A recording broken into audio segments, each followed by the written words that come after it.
വിശുദ്ധ ലൂക്ക എഴുതിയ സുവിശേഷം 24-ാം അധ്യായം 13 മുതൽ 35 വരെയുള്ള വാക്യങ്ങൾ. എമ്മാവുസിലേക്ക് പോയ ശിഷ്യന്മാർ. ആ ദിവസം തന്നെ അവരിൽ 2 പേർ ജെറുസലേമിൽ നിന്ന് ഏകദേശം 60 സ്ഥാദിയോൻ അകലെയുള്ള എമ്മാവുസ് ഗ്രാമത്തിലേക്ക് പോവുകയായിരുന്നു. ഈ സംഭവങ്ങളെക്കുറിച്ചെല്ലാം അവർ സംസാരിച്ചു കൊണ്ടിരുന്നു. അവർ സംസാരിക്കുകയും വാദിക്കുകയും ചെയ്തു കൊണ്ടുപോകുമ്പോൾ യേശുവും അടുത്തെത്തി അവരോടൊപ്പം യാത്ര ചെയ്തു. എന്നാൽ അവനെ തിരിച്ചറിയാൻ കഴിയാത്ത വിധം അവരുടെ കണ്ണുകൾ മൂടപ്പെട്ടിരുന്നു. അവൻ അവരോട് ചോദിച്ചു, എന്തിനെ കുറിച്ചാണ് നിങ്ങൾ സംസാരിക്കുന്നത്? അവർ മൗനവതരായി നിന്നു.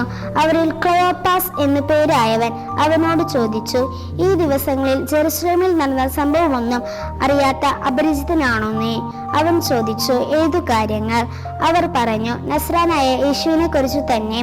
അവൻ ദൈവത്തിന്റെയും മനുഷ്യരുടെയും മുൻപിൽ വാക്കിലും പ്രവൃത്തിയിലും ശക്തനായ പ്രവാചകനായിരുന്നു.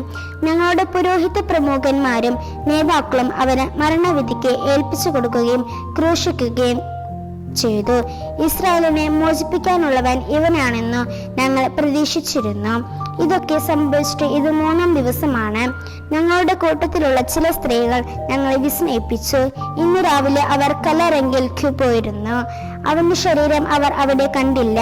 അവർ തിരിച്ചു വന്ന് താങ്കൾക്ക് ദൂതന്മാരുടെ ദർശനമുണ്ടായെന്നും അവൻ ജീവിച്ചിരിക്കുന്നുവെന്ന് അറിയിച്ചുവെന്നും പറഞ്ഞു. ഞങ്ങളുടെ കൂടെ ഉണ്ടായിരുന്നവരിൽ ചില സ്ത്രീകൾ കല്ലറങ്കിലേക്ക് പോയി സ്ത്രീകൾ പറഞ്ഞതുപോലെ തന്നെ കണ്ടു, എന്നാൽ അവനെ അവർ കണ്ടില്ല. അപ്പോൾ അവൻ അവരോട് പറഞ്ഞു, ദോഷന്മാരെ, പ്രവാചകന്മാർ പറഞ്ഞിട്ടുള്ളത് വിശ്വസിക്കാൻ കഴിയാത്ത വിധം ഹൃദയം മന്യീഭവിച്ചവരെ, ക്രിസ്തു ഇതെല്ലാം സഹിച്ചു മഹത്വത്തിലേക്ക് പ്രവേശിക്കേണ്ടിയിരുന്നില്ലേ? മോശെ തുടങ്ങിയ എല്ലാ പ്രവാചകന്മാരും വിശുദ്ധ ലിഖിതങ്ങളിൽ തന്നെ പറ്റി എഴുതിയിരുന്നവയെല്ലാം അവൻ അവർക്ക് വ്യാഖ്യാനിച്ചു കൊടുത്തു. അവർ എത്തേണ്ടിരുന്ന ഗ്രാമത്തോടടുത്ത്. അവനാകട്ടെ യാത്ര തുടരുകയാണെന്ന് ഭാവിച്ചു. അവർ അവനെ നിർബന്ധിച്ചു കൊണ്ട് പറഞ്ഞു, ഞങ്ങളുടെ കൂടെ താമസിക്കുക. നേരം വൈകുന്നു, പകൽ അസ്തമിക്കാറായി.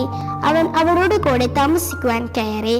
അവരോടൊപ്പം ഭക്ഷണത്തിനിരുന്നപ്പോൾ അവൻ അപ്പം എടുത്ത് ആശീർവദിച്ച് മുറിച്ച് അവർക്ക് കൊടുത്തു. അപ്പോൾ അവരുടെ കണ്ണുകൾ തുറക്കപ്പെട്ടു. അവർ അവനെ തിരിച്ചറിഞ്ഞു. പക്ഷെ അവൻ അവരുടെ മുൻപിൽ നിന്ന് അപ്രത്യക്ഷനായി. അവർ പരസ്പരം പറഞ്ഞു, വഴിയിൽ വെച്ച് അവൻ വിശുദ്ധ ലിഖിതം വിശദീകരിച്ചു കൊണ്ട് നമ്മോട് സംസാരിച്ചപ്പോൾ നമ്മുടെ ഹൃദയം ജ്വലിച്ചിരുന്നില്ലേ?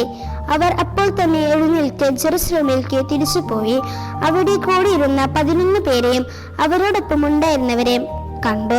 കർത്താവ് സത്യമായോ ഉയർത്തെഴുന്നേറ്റു, ശിവന് പ്രത്യക്ഷപ്പെട്ടു എന്ന് അവർ പറഞ്ഞുകൊണ്ട് ഇരിക്കുകയായിരുന്നു. വഴിയിൽ വെച്ച് സംഭവിച്ചതും അപ്പം മുറിക്കുമ്പോൾ താങ്കൾ അവനെ തിരിച്ചറിഞ്ഞതും അവരും വിവരിച്ചു. നമുക്ക് പ്രാർത്ഥിക്കാം. ഈശോയെ, അങ്ങയുടെ കൂടെയുള്ള സാന്നിധ്യം നൽകി ഞങ്ങളെ അനുഗ്രഹിക്കണമേ.